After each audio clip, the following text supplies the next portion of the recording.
ওম নমঃ শিবায়। নমস্কার, আমি কৌশিক মুখার্জি আপনাদের জ্যোতিষ শিক্ষার এই জগতে স্বাগত জানাচ্ছি। আমার উদ্দেশ্য হল জ্যোতিষের মতো এই দিব্য জ্ঞানকে সমাজের মধ্যে প্রচার করা এবং এই শাস্ত্র সম্বন্ধে মানুষের মনে যে ভ্রান্তি আছে তা পরিষ্কার করা, শেখানোর পরম্পরায় আজকে থেকে যে বিশেষ জিনিস আপনাদের শিক্ষা দেবো, যেটা ভীষণ ভীষণ ভীষণ গুরুত্বপূর্ণ, তা হলো 12টা ভাবের 12টা রাশি, 12টা লগ্ন। তো প্রত্যেকটা লগ্ন ধরে ধরে বলতে থাকবো যে এই লগ্নের এই গ্রহ যোগকারক গ্রহ, এই গ্রহ মারক গ্রহ, এই গ্রহ সমগ্রহ। আশা করি আপনারা পেন ডায়েরি নিয়ে আপনারা আছেন এবং আপনারা কুণ্ডলীর ছবি এঁকে ফেলুন। 1 থেকে দ্বাদশ ভাবের একটা কুণ্ডলীর ছবি এঁকে ফেলুন। তারপর আমি যেরমভাবে আপনাদের বলবো আপনারা শিখতে থাকুন। হ্যাঁ, ভালো করে শিখতে থাকুন। দেখুন, প্রথমে কালপুরুষ কুণ্ডলীর প্রথম ঘর যেখানে 1 লেখা আছে সেটাকে আমরা কি বলি? এটা মেষ লগ্ন, তাই তো? মেষ লগ্ন। দ্বিতীয় ঘরকে বলি বৃষ লগ্ন। তো এই মেষ লগ্ন যদি কোনো জাতক হয়, কোনো জাতিকা হয়, তাহলে তার যখন আমরা অ্যানালিসিস করব, তখন সেই মেষ লগ্ন অনুপাতে সেই ব্যক্তিগত কুণ্ডলীর গ্রহের সন্নিবেশ অনুযায়ী কোনটা যোগকারক, কোনটা সমগ্রহ, কোনটা মারক, সেই সব বিচার আমরা করব। মারক গ্রহ সর্বদা মারক ফলই দেবে। সমগ্রহ এবং যোগকারক গ্রহ অ্যাজ পার প্লেসমেন্ট অনুযায়ী ফল দেয়। এটা একটা বেসিক ব্যাপার। আর দ্বিতীয় যে জিনিসটা আপনাদের আমি আগেও বলেছি, আবার বলছি, এবং আমি যদি ভুলে যাই আপনারা কিন্তু ভুলবেন না, সেটা হচ্ছে ডিগ্রি ওয়াইজ ক্যাপাবিলিটি। প্রত্যেকটা গ্রহ না ফল দেয় ডিগ্রি ওয়াইজ ক্যাপাবিলিটির ওপরে। কতটা বল দেওয়ার ক্ষমতা আছে দেখতে হবে।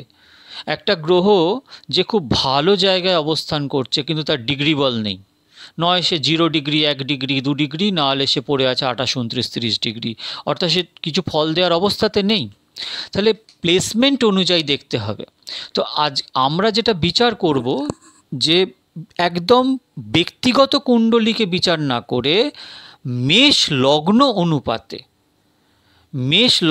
অনুপাতে কোনটা যোগকারক গ্রহ, কোনটা মারক গ্রহ, কোনটা সমগ্রহ, তা বিচার করব। আসুন, প্রথমেই 1 নম্বর ঘর অর্থাৎ লগ্নপতিকে না মঙ্গল। মেষ লগ্নের লগ্নপতি মঙ্গল কোন কোন ডিপার্টমেন্ট পেয়েছে? যেহেতু লগ্নেশ, সেহেতু 1 নম্বর ডিপার্টমেন্ট, প্রথম ঘর এবং অষ্টম ঘর। মহর্ষি পরাশরীয় সিদ্ধান্ত অনুপাতে যখন কোনো গ্রহ ত্রিকোণে অবস্থান করছে, অর্থাৎ 1, 5, 9তে অবস্থান করছে, তার অন্য যে ভাব আছে, তার যদি দ্বিতীয় কোনো ঘর থাকে, একমাত্র চন্দ্র এবং সূর্য ছাড়া প্রত্যেকেরই দুটো করে ভাব আছে। হ্যাঁ, দুটো করে ঘর আছে, দুটো করে ডিপার্টমেন্ট আছে। একমাত্র চন্দ্র আর সূর্যর একটা করে ডিপার্টমেন্ট আছে। চন্দ্র কর্কটে আর সিংহতে হচ্ছে সূর্য। তো বাদবাকি প্রত্যেকটা গ্রহেরই কিন্তু দুটো করে ডিপার্টমেন্ট আছে।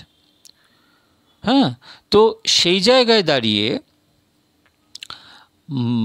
মেষ লগ্ন সাপেক্ষে লগ্নের অধিপতি হচ্ছে মঙ্গল, যা প্রথম ঘরের অধিপতি এবং অষ্টম ঘরের অধিপতি।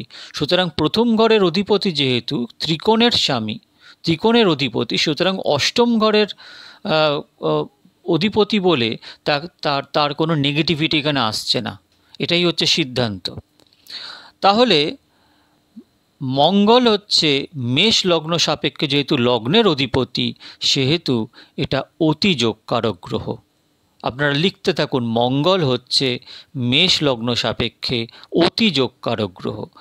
এইবারে সেই ব্যক্তিগত জন্মকুণ্ডলী যখন আমরা অ্যানালিসিস করব, যে প্রত্যেকের মেষ লগ্ন, হ্যাঁ, তাহলে প্রত্যেকেরই কি একই রকম হবে? কখনো হবে না। 50টা লগ্ন চার্ট আপনি একসাথে করুন, দেখবেন 50টা লগ্ন চার্ট 50 রকমের।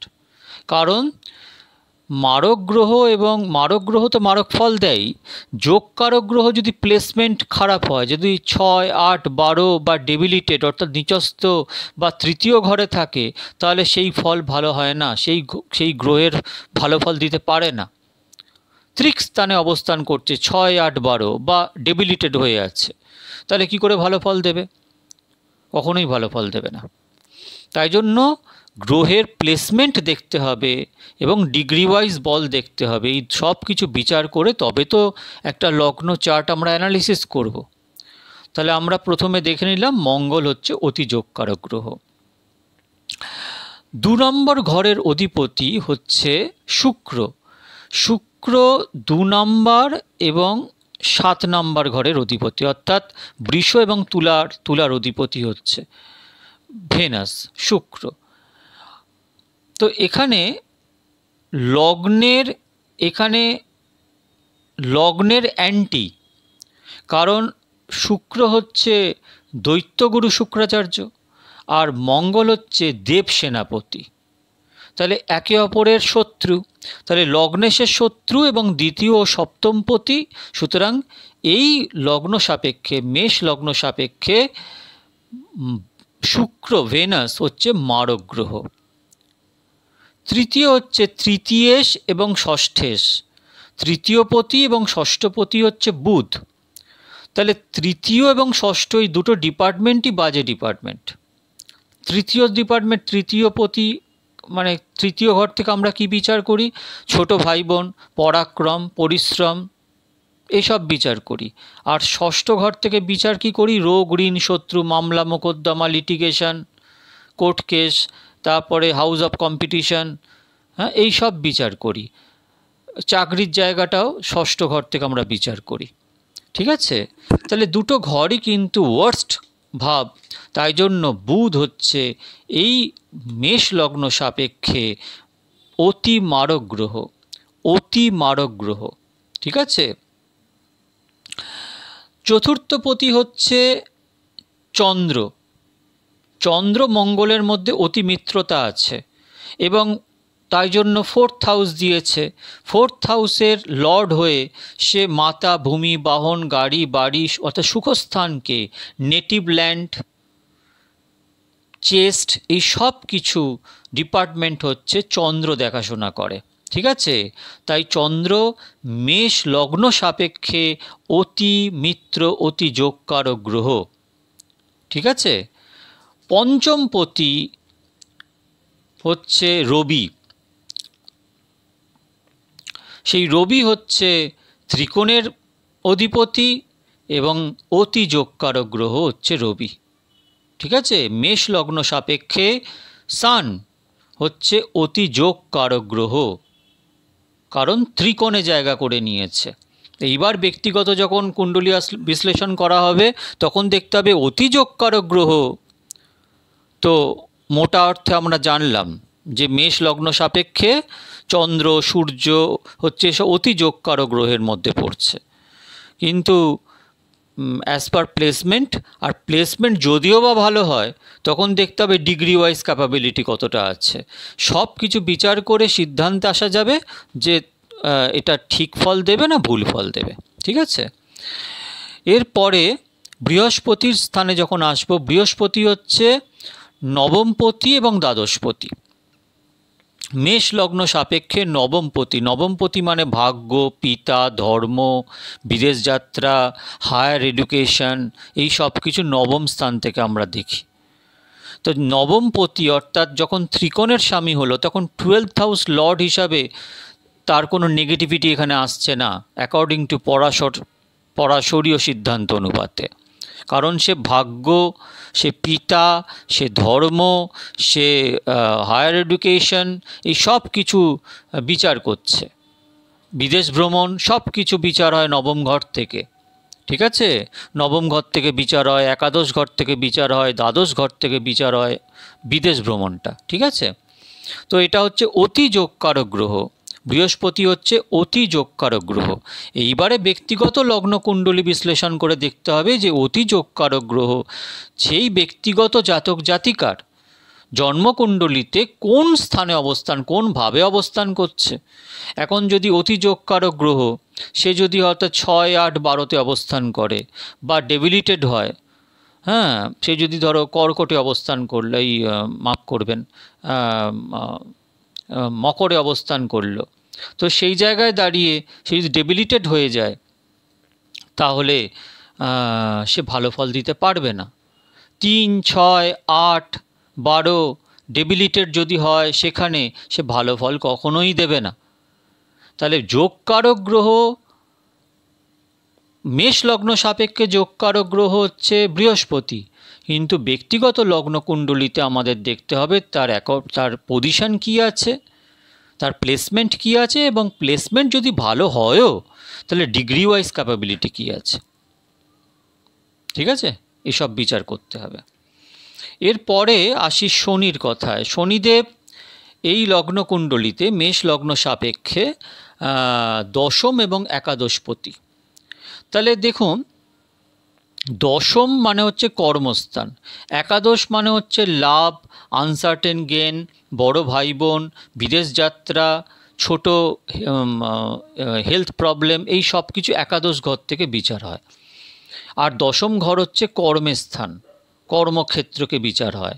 তুমি প্রফেশনালি তুমি কতটা ইমপ্রুভ করবে সব কিছু বিচার হয়। এখন দশম এবং একাদশপতি মানে দুটো ঘর পাচ্ছে, খুব ভালো ঘর পেয়েছে, কিন্তু মঙ্গলের অতি শত্রু হচ্ছে শনি। তাহলে কি হচ্ছে যে ভালো ডিপার্টমেন্ট পেয়েছে দুটো, কিন্তু লগ্নপতির শত্রু হওয়াতে এই মেষ লগ্ন সাপেক্ষে শনি হচ্ছে সমগ্রহ, অর্থাৎ নিউট্রাল প্ল্যানেট, অর্থাৎ তার অ্যাকর্ডিং টু প্লেসমেন্ট অনুযায়ী সে ফল দেবে। সেরকমভাবে দেখুন, এই যে লগ্নপতি হচ্ছে মঙ্গল, লগ্নপতি হচ্ছে মঙ্গল, এই লগ্নপতি যদি দেখা যাচ্ছে যে চতুর্থে অবস্থান করছে, অর্থাৎ কর্কট রাশিতে অবস্থান করছে, তাহলে কর্কটে মঙ্গল ডেবিলিটেড হয়ে যায়, নিচস্থ হয়ে যায়। তাহলে চন্দ্রের স্থানে অবস্থান করলেও সে কিন্তু ডেবিলিটেডই হয়ে যাচ্ছে, অর্থাৎ সেখানে ফোর্থ হাউসে সে কখনো ভালো ফল দেবে না। আবার অতি যোগকারক গ্রহ হচ্ছে সূর্য, সে যদি হঠাৎ করে তুলা রাশিতে অবস্থান করে, সপ্তমে অবস্থান করে তুলা রাশিতে সে ডেবিলিটেড হয়ে যাচ্ছে, সে কখনোই ভালো ফল দেবে না। ঠিক আছে, সেরকমভাবে তাহলে যোগকারক গ্রহ মেষ লগ্ন সাপেক্ষে কোন কোনগুলো হলো না, মঙ্গল হচ্ছে অতি যোগকারক গ্রহ, চন্দ্র রবি হচ্ছে অতি যোগকারক গ্রহ, বৃহস্পতি হচ্ছে অতি যোগকারক গ্রহ, আর শুক্র বুধ, এটা হচ্ছে, আর শুক্র বুধ হচ্ছে মারক গ্রহ, আর শনি হচ্ছে সমগ্রহ। এই হচ্ছে টোটাল মেষ লগ্ন সাপেক্ষে কোন গ্রহ মারক গ্রহ, কোন গ্রহ কারক গ্রহ। আজকে শিক্ষা আপনাদের দিলাম, খুব ভালোভাবে এটা শ্রবণ করুন এবং মনে করুন, নোট করুন, বারবার শ্রবণ করুন। দিনে 20 থেকে 25 মিনিট আপনারা একটু 10 মিনিট করে ঝালাই করে নিন। আমি পরের দিন এর বৃষলগ্ন সাপেক্ষে মারক এবং কারক গ্রহের বিচার করব। আপনারা ভালো থাকবেন। ওম নমঃ শিবায়।